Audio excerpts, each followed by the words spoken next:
Hi, I'm Mayor Tim Baldermann, and I'd like to welcome you to this edition of Community Business Spotlight. Joining me today is Ray Staywick, a partner with Laraway Lanes. Ray, thanks for being here, buddy. Thank you, Tim. Yeah, and full disclosure, Ray is one of the first people I worked with, probably the first person I worked with when I was elected to the village board as a trustee back in 2001. And Ray was with the Park District, and things were not so smooth between the entities back then, and you and I were given the difficult task of making it work, but we did it really well. So, we did. Yeah, I appreciate your efforts. But you're here today to talk about Laraway Lanes, your partner with the bowling alley? Yes, sir. All right, tell us a little bit about it. Well, we're a bowling alley primarily. We also have a lounge and a small kitchen, but our focus is on bowling.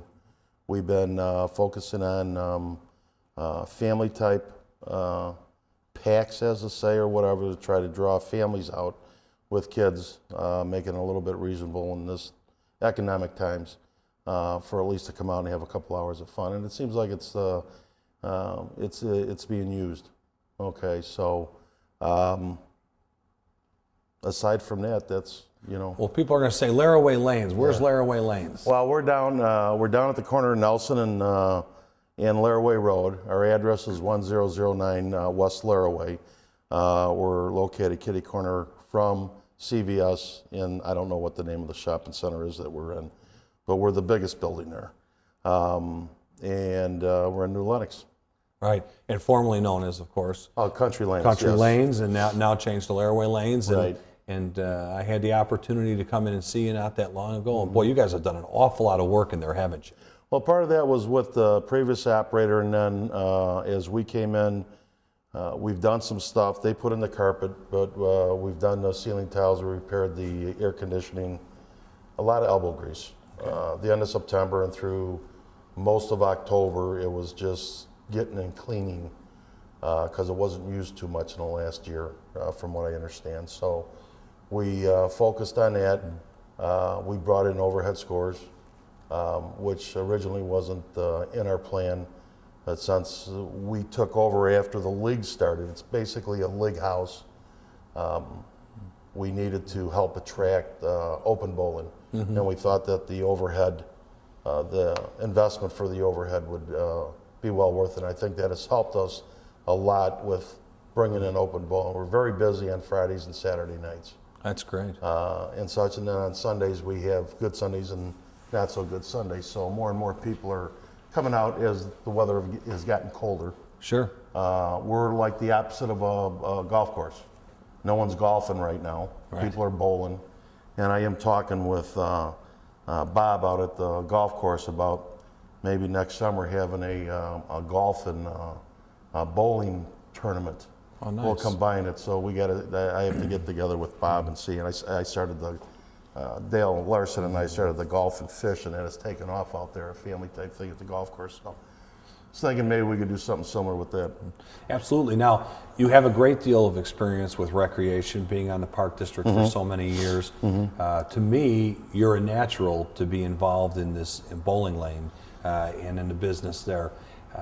It's all about kids. It's Right. about recreation. Right. Of course, the leagues are wonderful and they're necessary. Mm-hmm. But what a great opportunity for families for a reasonable price to have some entertainment. Right, and that's what we're focused on, that to try to continue bringing that. We have not decided about entertainment in the lounge.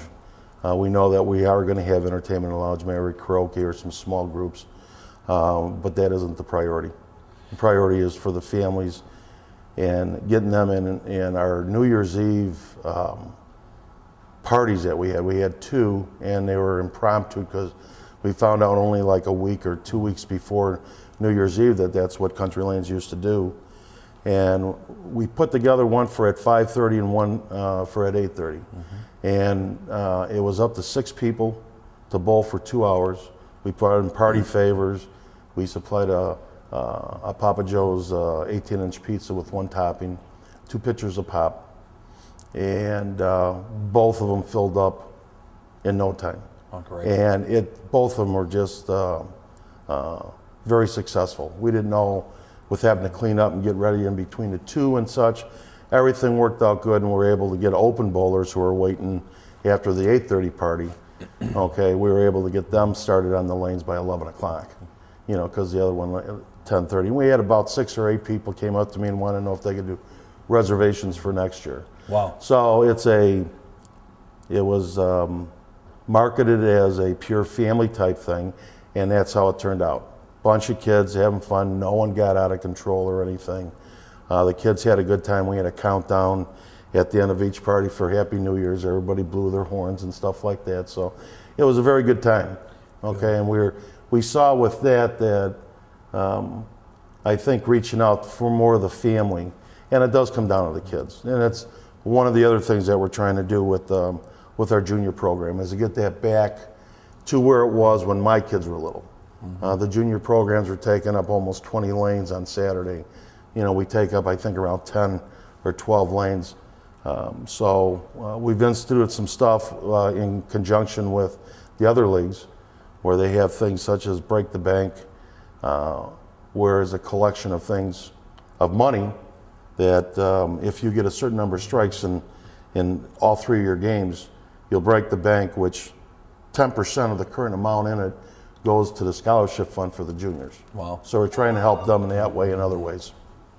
That's fantastic. So you're trying to get the community reacquainted with New Lenox and keep them here in town as opposed to going other places, which is Right, wonderful. as much as possible, sure. Yeah. And we've had people from Palmer Ranch, from Laraway Ridge, that said that they haven't been in the place for maybe, they say 8 to 10 years. Some have been going up to Brunswick Zone up in Romeoville at Weber Road and 55. And now they're saying, no, they're going to come here. Oh, that's wonderful. Okay, so we're seeing that a little bit of a turn for that and people interested in it and everything. So, right now we're focused on, we got a couple new Friday night monthly leagues that just started. For the second half, we made a deal to try to get people to come back and look at us now type thing. Good. And we have them going, and then now we're trying to focus to see what we could possibly do for summer leagues as we start getting in and marketing for the fall leagues. Well, you yourself have been so personally committed to this community in so many ways. What is it about New Lenox that you really like? Well, as we're growing, it's still, I came from Joliet, and when I was living in Joliet, we were 84,000 people. The entire portion of New Lenox seemed like my neighborhood, being from Joliet. So that had a lot to do with it. And as we grow, we're still able to keep that.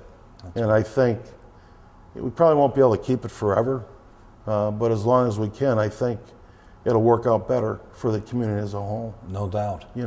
At least for the kids and for recreation and for different things, the library and things of that nature. If you stay as a community and everybody tries to help each other, And again, the relationship you talked about with the Park District and the village has paid off tenfold for the community as a whole, specifically the Park District.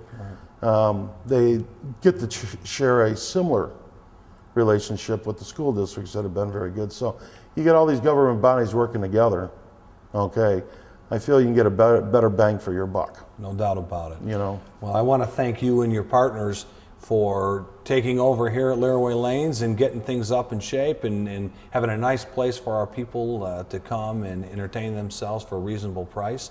And I want to personally thank you for all of your service to the community. You've done an awful lot, Ray, and it's nice that you're still around giving back. Well, I appreciate the opportunity to come up and promote the business and everything. And Tim, you have always, or I should be calling you Mr. Mayor. Nah, Tim is good, buddy. We're friends. That's good. You've always had a welcome hand out there, and that's good for the community. Thank you, buddy. Well, I appreciate you being here. No problem. Thank you very much. And I want to thank all of you for watching this edition of Community Business Spotlight.